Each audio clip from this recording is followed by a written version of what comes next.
Welcome to the Catholic Theology Show, presented by Annunciation Circle, a community that supports the mission of Ave Maria University through their monthly contributions of $10 or more. If you'd like to support this podcast and the mission of Ave Maria, I encourage you to visit avemaria.edu/join for more information.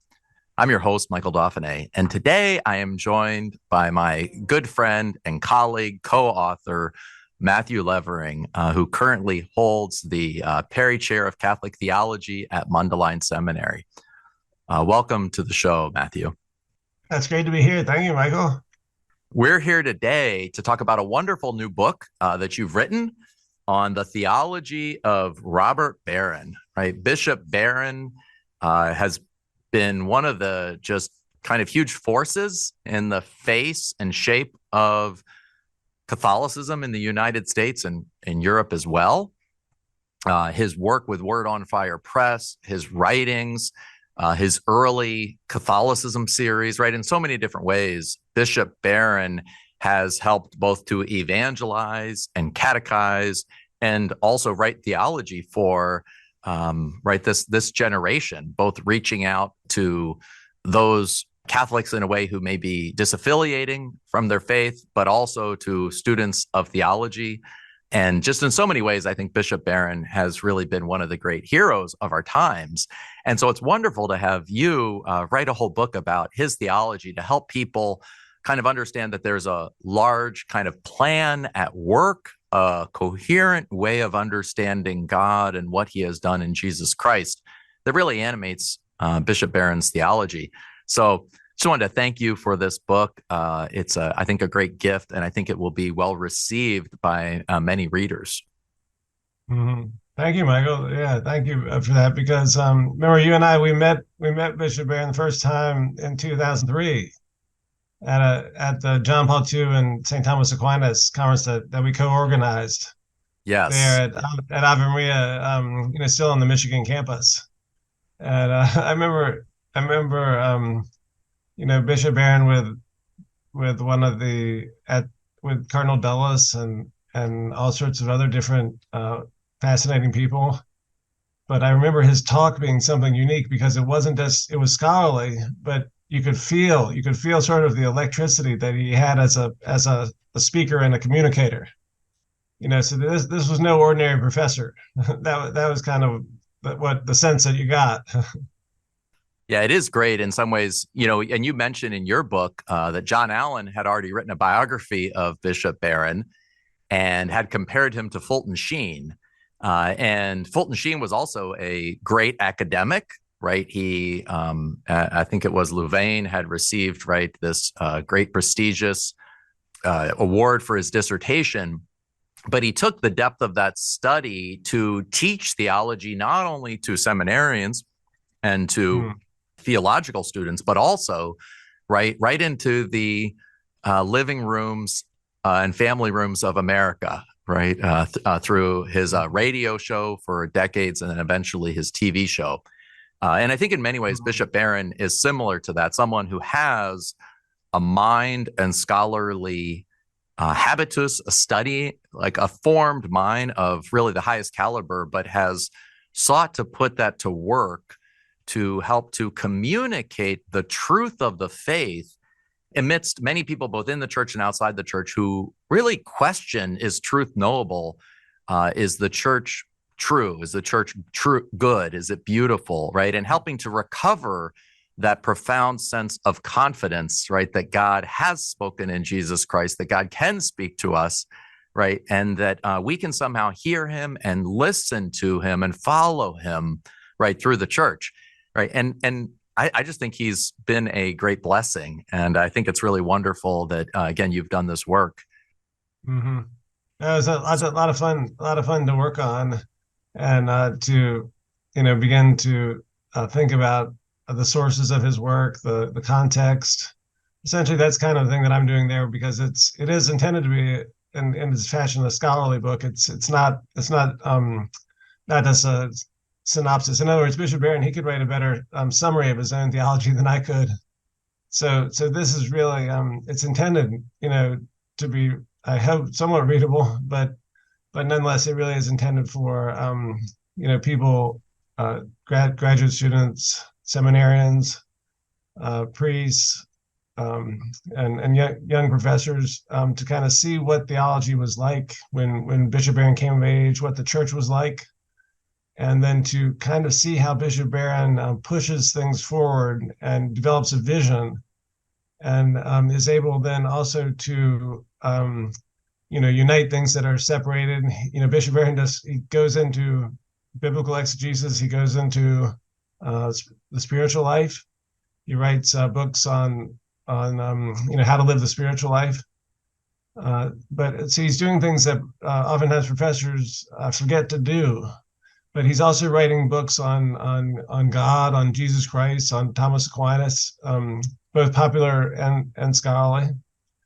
But in the end, he's got such an intelligence that it really comes across in everything he writes. I consider him, a greater theologian than Fulton Sheen. I recently read Fulton Sheen's book on the mystical body that Word on Fire had published, and so Sheen is a great mind, but he's not a theologian of the caliber of Barron. Barron, is a really high level theological mind.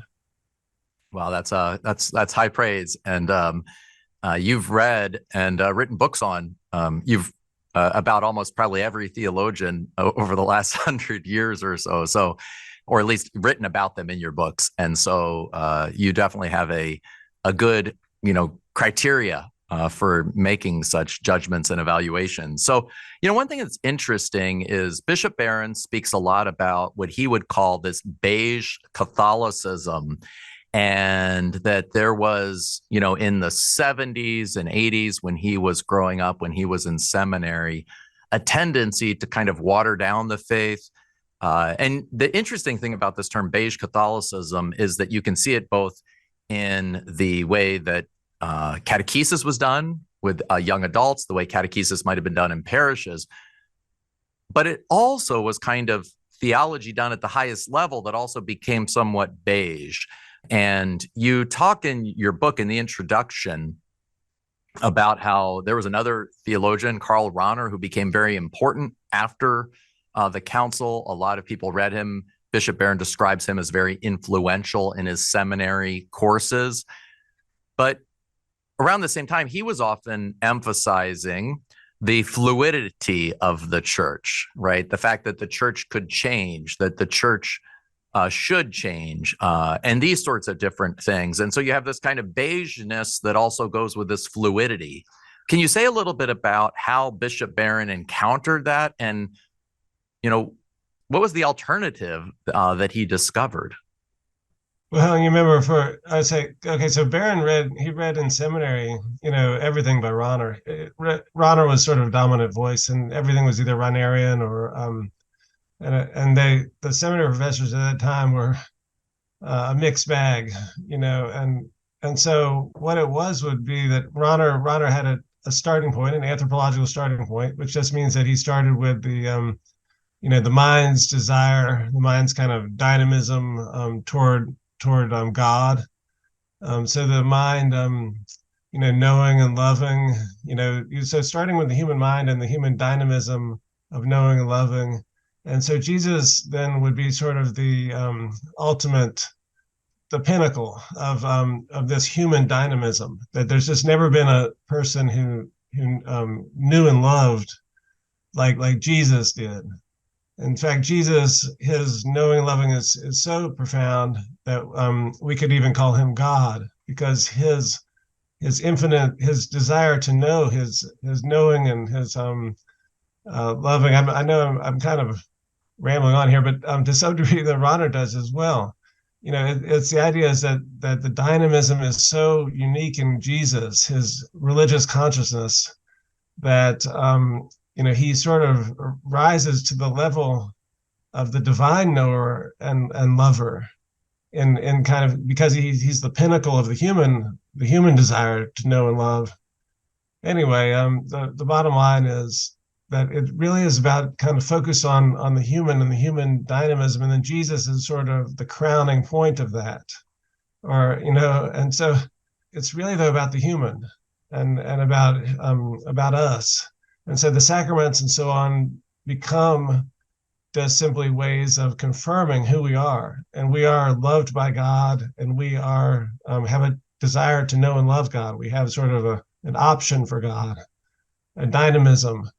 And so the sacraments does sort of confirm, and Jesus does sort of shows up and is the pinnacle of the human race, but he doesn't really actually accomplish that much or know that much. He doesn't teach anything particular. He does sort of exemplifies, what it means to be the pinnacle of our dynamisms. But I'm not explaining Rahner as well as you would have to, but that's sort of the basic, sort of like a basic outline of something you might need to know. And so Barron sort of gets into that situation, and Barron sort of wonders where the Jesus of the Gospels went.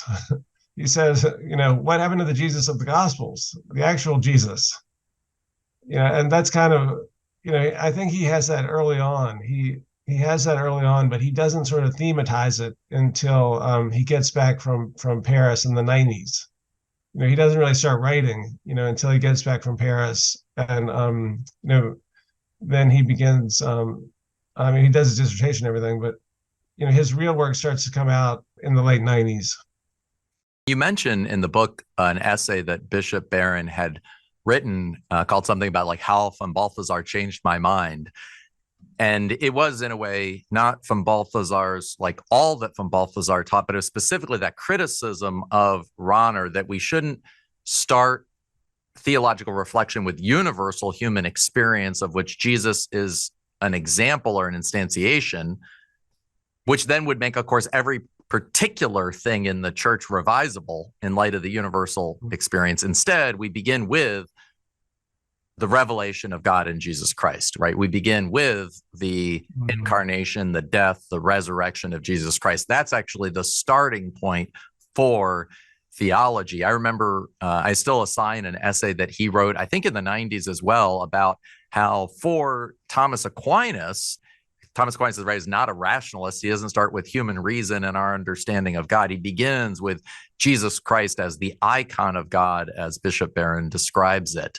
And I think it is that starting point in not universal human experience, but starting point in this newness of what God is doing in creation and in the revelation of himself in Jesus Christ, and that as the moment of salvation. And as you point out, right, not merely exemplifying human life, but affecting a new human life. Jesus is not merely exemplary, he's efficacious. And I think that's kind of begins this starting point, or like this turn of the young Bishop Barron, or Robert Barron at that time, that really kind of unifies the rest of his theology. That's right, and he studied in Paris. One of the interesting stories is that he had the option. If I'm remembering correctly, he had the option. Cardinal George gave him an option of studying in one of two places, and one was going to be in Paris with a disciple of Henri de Labac. And that was how he ended up. The disciple is still alive, is a Jesuit named Michel Corbin. But he did that. But the other option was, I think, to go study with Walter Kaspar in Germany.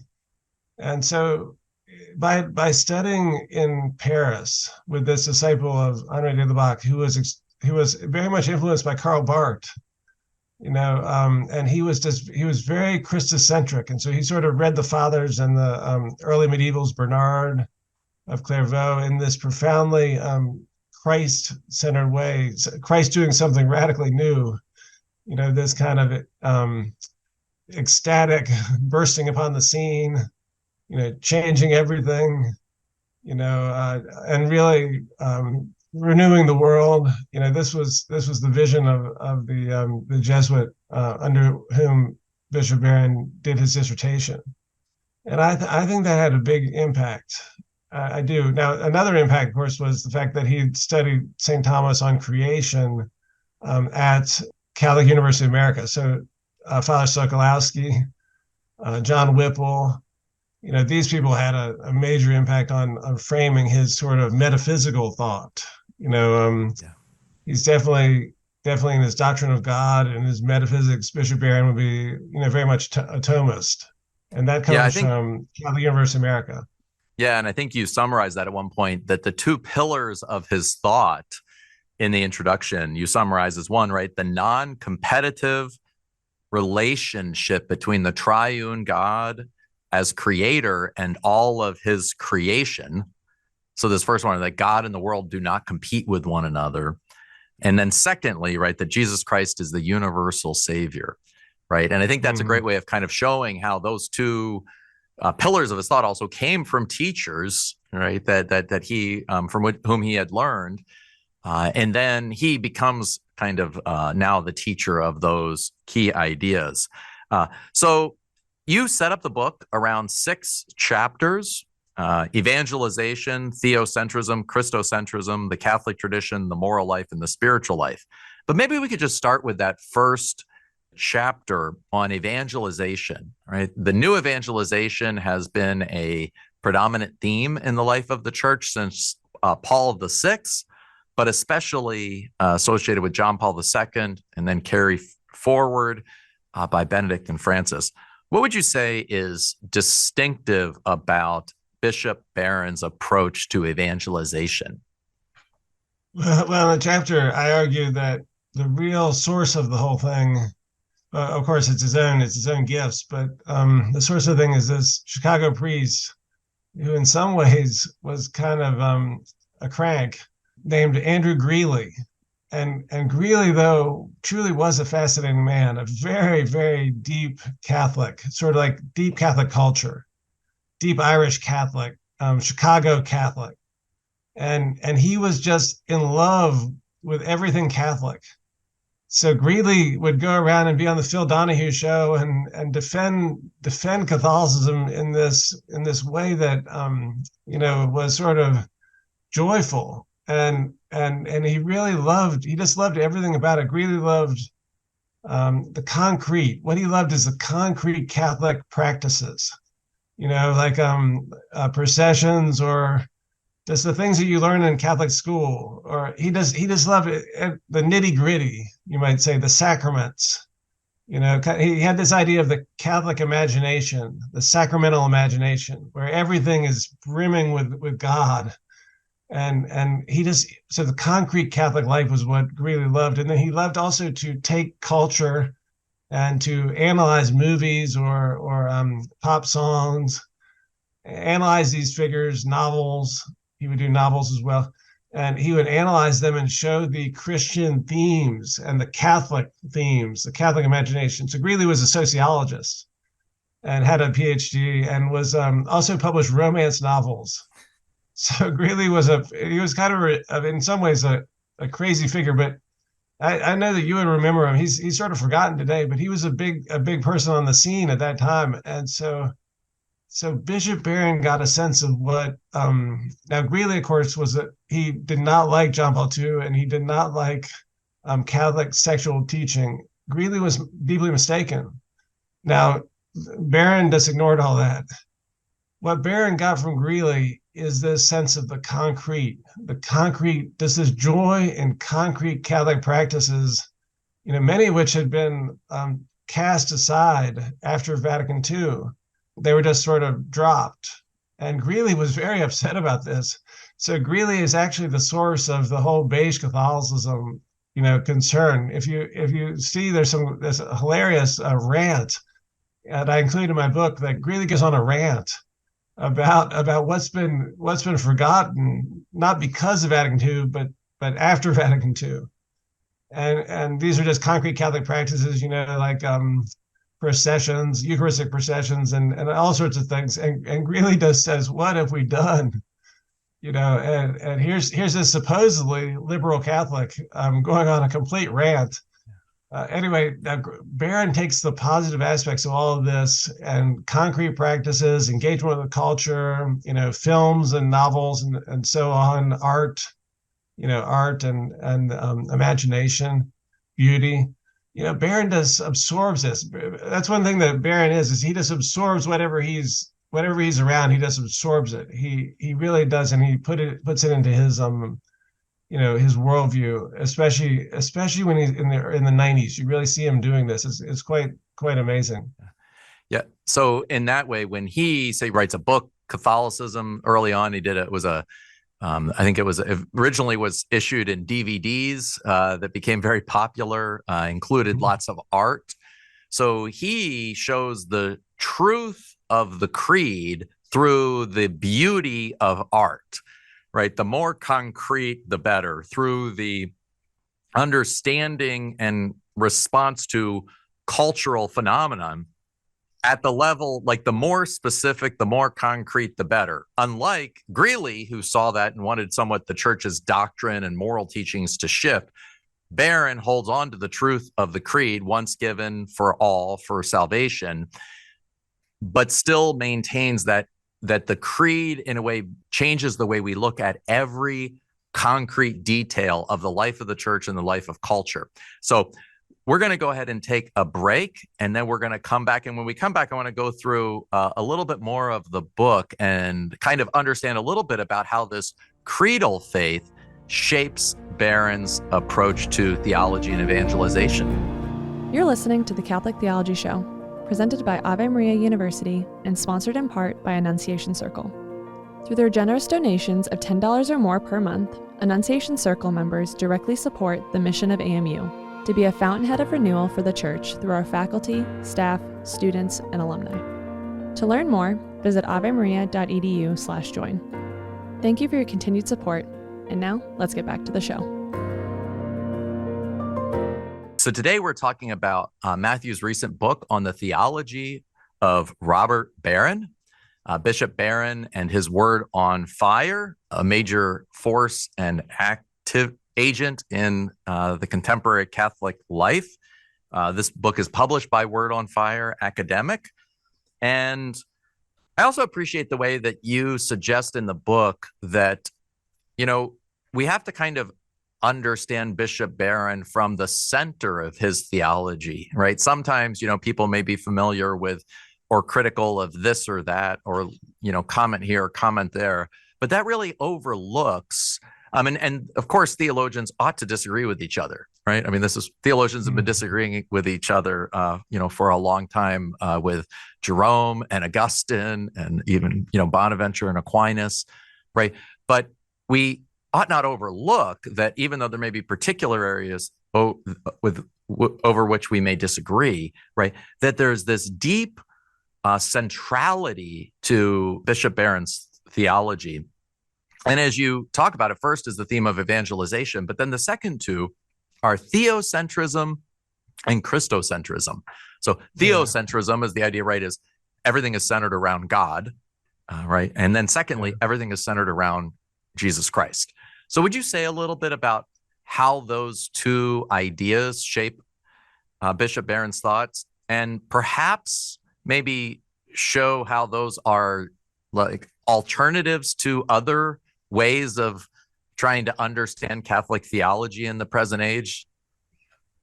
Well, the alternative really is Rahner, where you begin with the human, and then the divine revelation, Israel, the people of Israel, the covenants, Jesus Christ, the temple. These things are all sort of placed in a secondary position, as though some sort of universal human dynamisms really were what our faith is about. And so Barron get right to the core of the matter. He does this already in his dissertation. And his dissertation, which he did there in Paris, is, it's a reading of St. Thomas Aquinas on the doctrine of creation, and therefore on God the Creator. And it's just an amazing portrait of God the Creator. And Barron shows so much love for God the Creator and also for the teaching of St. Thomas Aquinas. He really understands that it's very beautifully done. And the value, though, is that he's dialoguing with his dissertation director. And his dissertation director had come up with the idea, well, otherwise was a great man, but had come up with the idea that Thomas Aquinas was a rationalist and Aristotelian who had no Christian sensibility, basically who had translated Christianity into Aristotelian terms and was sort of a rationalist. And this was his dissertation director's view of Thomas Aquinas. And the dissertation director said, we need to begin instead with Jesus Christ.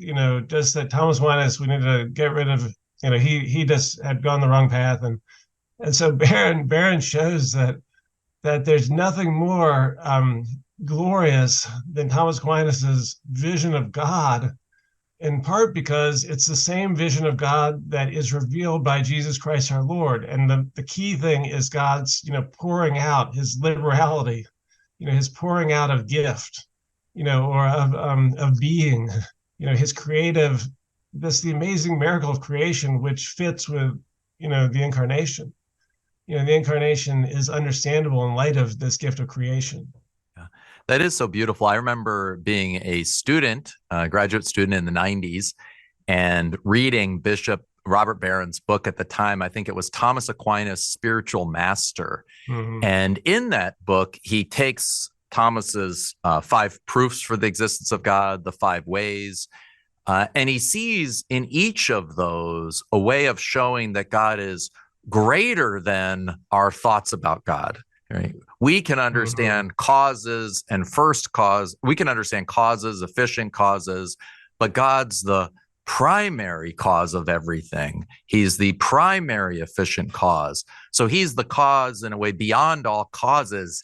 We can understand causes in the world, but the rising up to the cause of the world, the cause of all created causes, is not coming to another created thing, but it's coming to God himself. And so from there, and this is partly from the work of both Monsignor Whipple and Monsignor Sokolowski at CUA, right, is he emphasizes that idea of the non-competitiveness between the creator and the creature, right? That God is not in competition with us. This is true, by the way, in grace and free will. This is true in theology and science, right?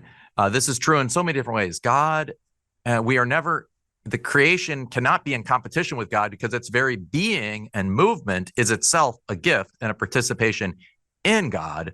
And only if we think about God as simply the highest being in the world would we think about God in competition.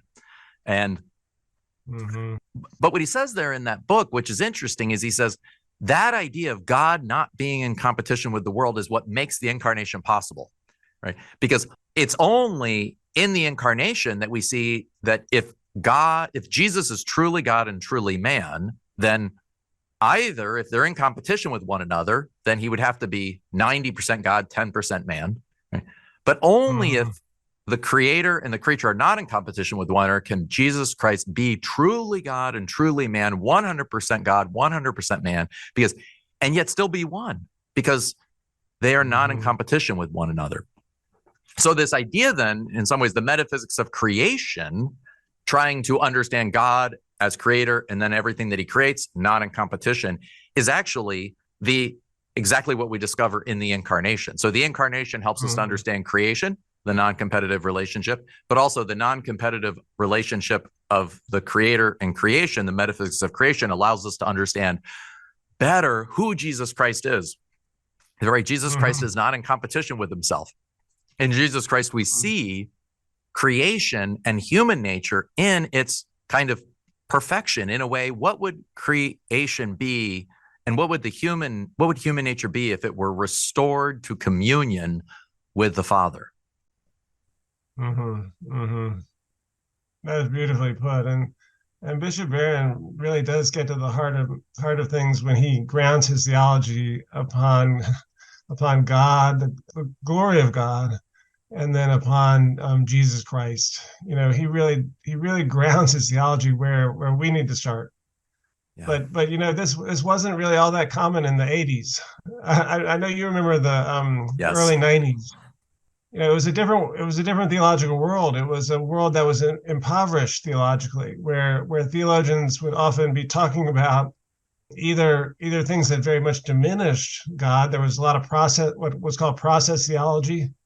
Process theology was very popular. There was also different ways of different liberationist perspectives or contextualist perspectives, where what theology was really about was freeing us from certain kinds of worldly, economic or political struggles or whatnot. You see, this type of thing theology wasn't in particularly good shape in the time when Barron comes of age. He's basically just saying that Barron grounds himself very deeply in the Catholic understanding of God, the glory of God, the immensity, the amazing character of God, and very much in the Thomistic tradition.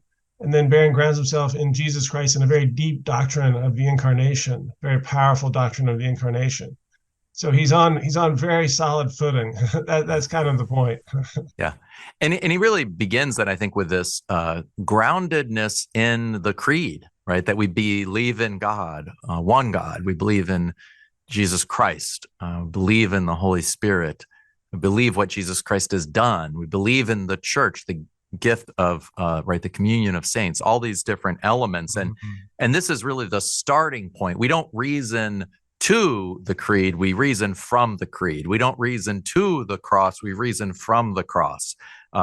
And so within that idea, one thing that you mentioned in the chapter on Christocentrism that I thought was so helpful was that, and especially say in the 80s and 70s, 80s, and 90s, there was a strong emphasis within biblical studies on this kind of allowing the historical critical method to kind of predominate our reflections on really who God is and what he has done in Jesus Christ.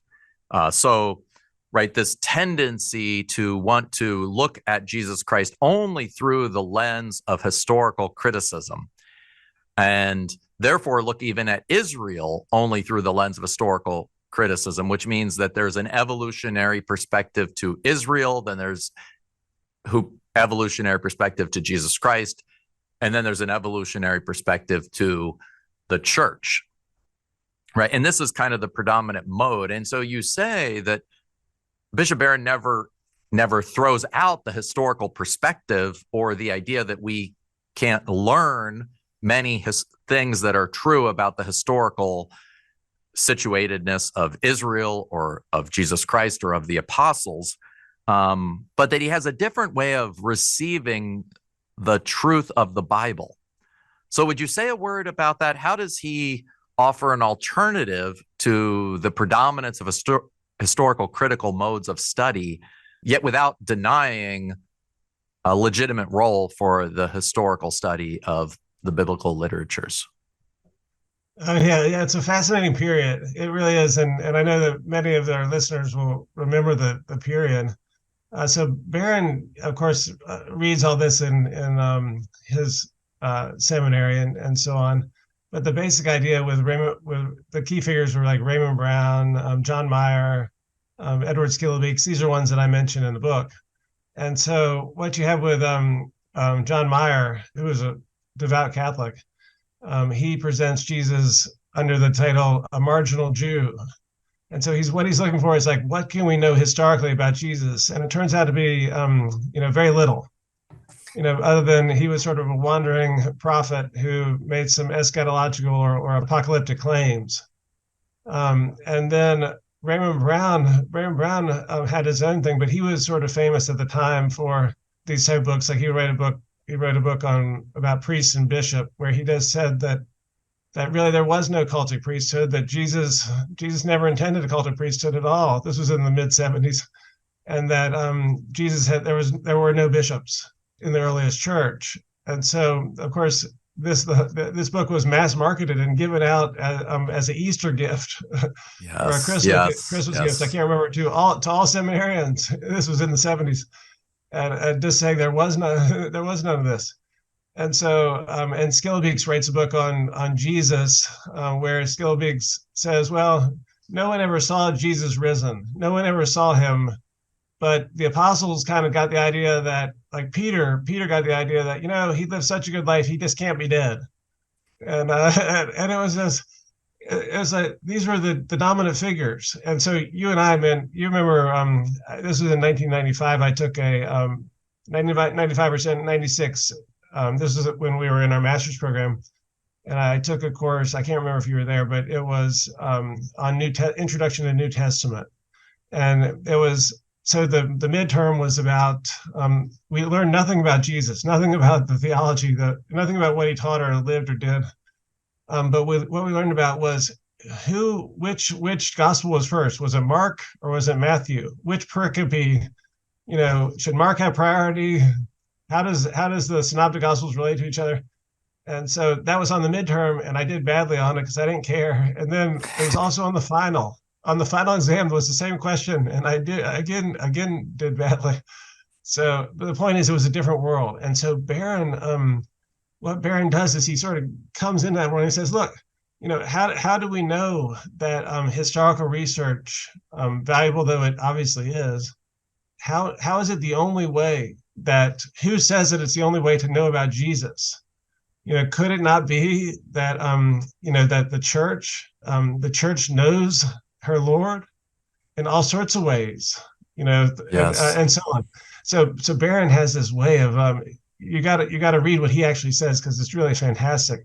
He has this way of just cutting right through the junk and just saying, look, the church. There's a number of ways. It's very Newmanian. He just says there's a number of ways in which you come to know who Jesus is. And there's no reason to limit it to this kind of historical research that always brackets out what the church knows. Historical research has to bracket that out. So you can still value the historical research, and Barron does, but there's just a lot of ways to know who this Jesus is, to know Yeah. Jesus. And Barron's really good on this. Yeah, and historical research is as a mode of inquiry cannot yield more than the conclusions of historical research. And this is one of the things that even, from Balthasar we'll talk about is you're not going to die for the conclusion of historical research, right? But you will die for a person, right? I mean, you would die for a parent might die for a child, right? You might die for another one. Jesus might die for us, right? We might die for Jesus, but we die for persons, and persons are always more than the historical reconstructions of them. Right. They're a reality that's prior to it. And it's interesting, right around this time, right, at that time, Joseph Ratzinger, professor, and then Cardinal Ratzinger, in Ratzinger's Introduction to Christianity, he makes kind of a similar point is history as a whole is the whole of our lives. It's so history in a way includes everything that's happened, and therefore our own connection with one another or our turning away from connection.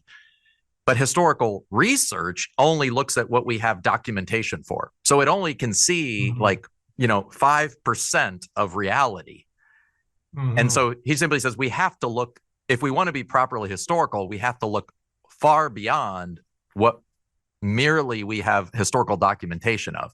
We have to look to the reality. And it's also, as you know, in 1988, right around the same time that Bishop Barron is doing this work and is offering this alternative, he gives a famous Erasmus lecture on the method of historical critical study, in which he says, as a method, the historical critical method typically makes presumptions philosophically, right, about our ability to know God through history that are actually antithetical to the Catholic faith, right? And he says we have to go back and recover the patristic mode of biblical exegesis, but in a way that doesn't reject the ongoing historical insights, right? And so, I think Bishop Barron is doing something that was really important. And I think it was more dominant at that time in the life of the average seminarian, perhaps, or, the average lay Catholic.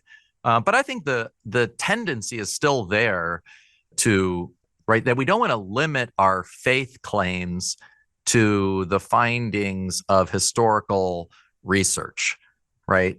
That the faith has to be fundamentally a personal encounter with reality, with a person who has been communicated to us by other people, namely, right, through the apostles, through the bishops, and ultimately the God's ability to speak to us.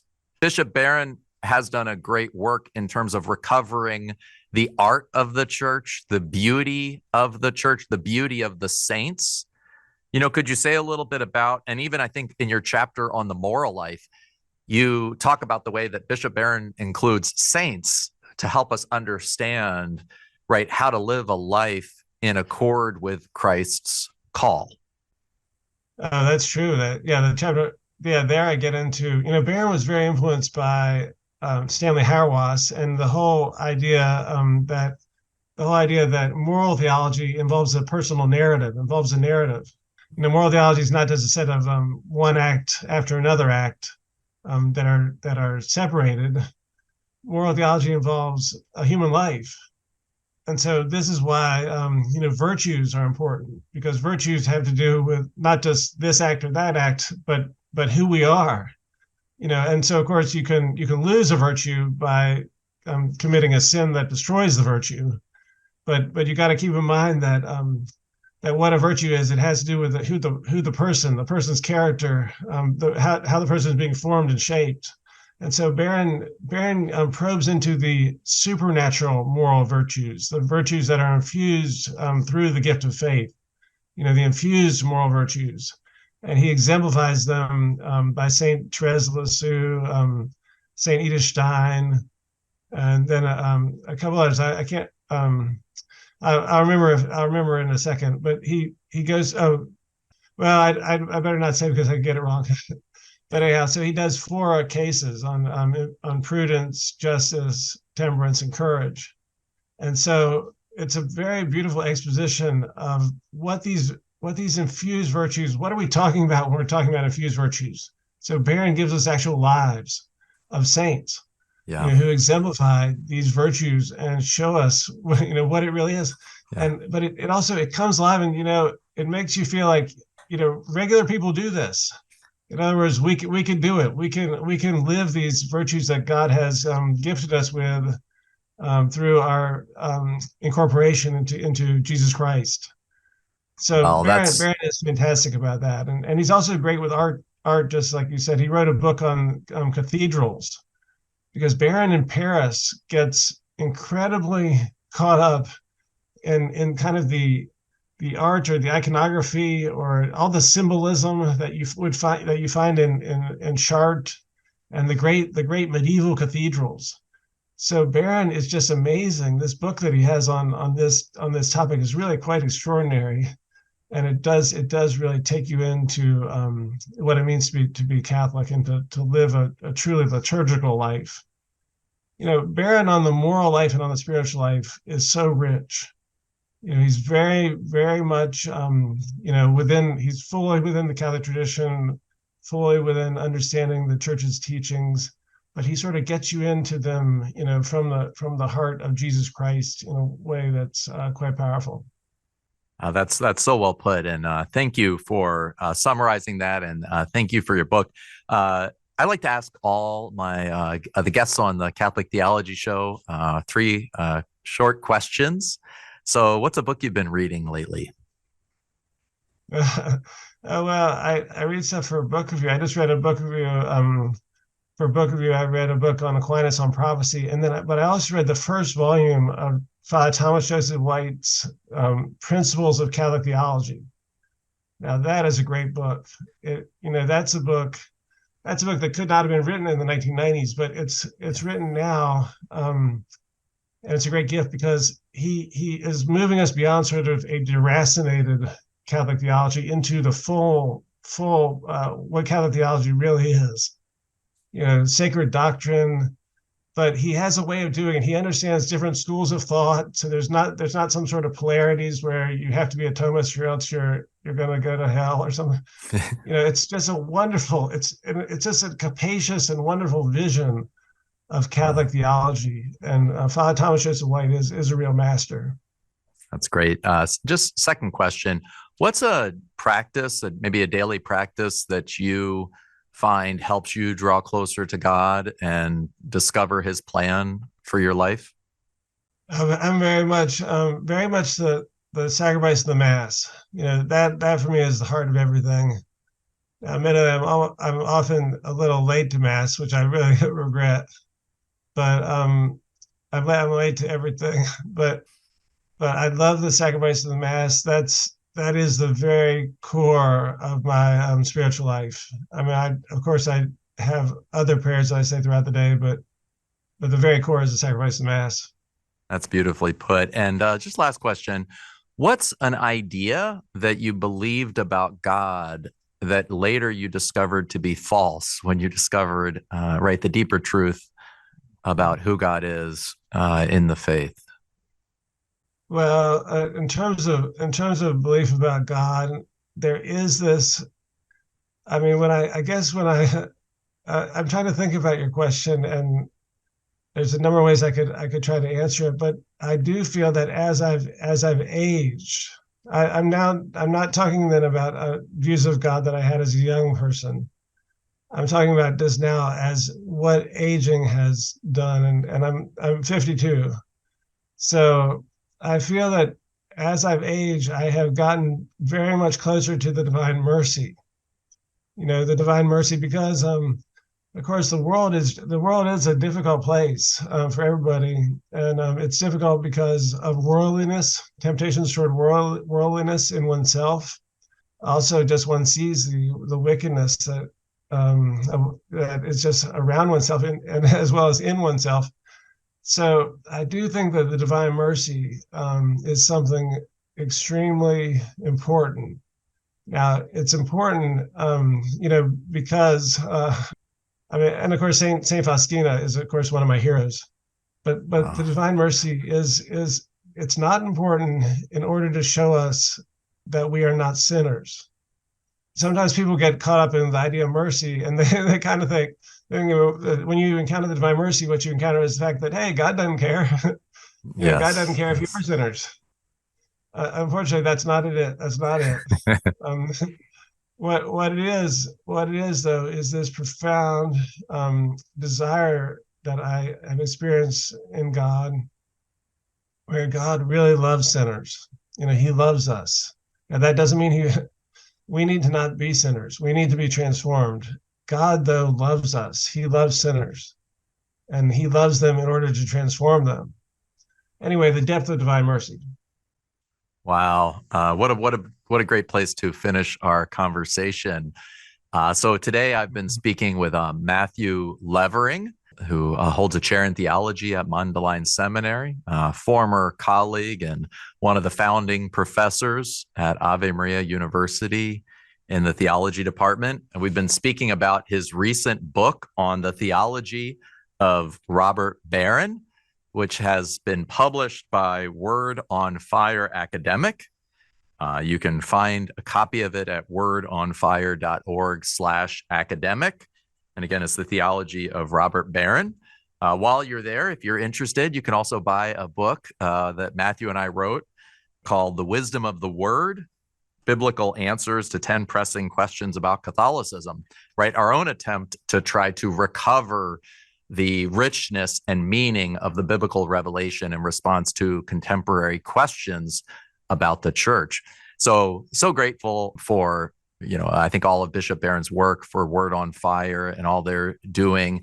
And Matthew, thank you for taking the time to write a book about Bishop Barron and maybe help students, maybe seminarians, priests, kind of recognize not only what Bishop Barron teaches, but also how to navigate difficult periods within the church. Sometimes when as he was growing up, when, seminaries were not always, the best place to learn Orthodox Catholic theology, right? And yet nonetheless, he persevered and is able to help reach out to a whole new generation. So thank you for your work, and thanks for being on the show, Matthew. No, thank you. Thank you for having me, Michael. Excellent. Okay. Have a great day.